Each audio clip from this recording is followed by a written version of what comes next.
आप सब लोगों का ARS न्यूज़ में खुशामदीद। अगर आपने अभी तक हमारा चैनल सब्सक्राइब नहीं किया तो सब्सक्राइब कर लीजिए। वज़ीर-ए-आज़म इमरान खान ने जर्मन चांसलर एंजेला मर्केल से मकबूजा कश्मीर की सूरत हाल पर टेलीफोनिक रब्ता किया।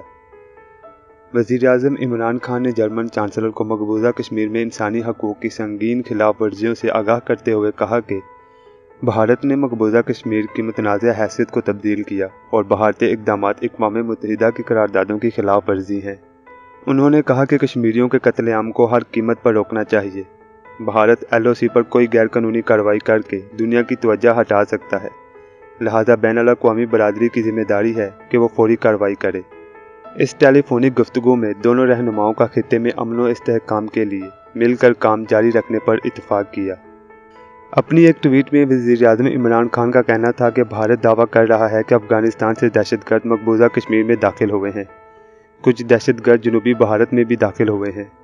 इमरान खान ने मज़ीद कहा कि मकबूजा कश्मीर में नस्ल कशी से आलमी तवज्जो हटाने के लिए भारत की जानिब से ऐसे दावे मुतवक्को थे। वज़ीर-ए-आज़म इमरान खान ने जर्मन चांसलर एंजेला मर्केल से मकबूजा कश्मीर की सूरत हाल पर टेलीफोनिक रब्ता किया।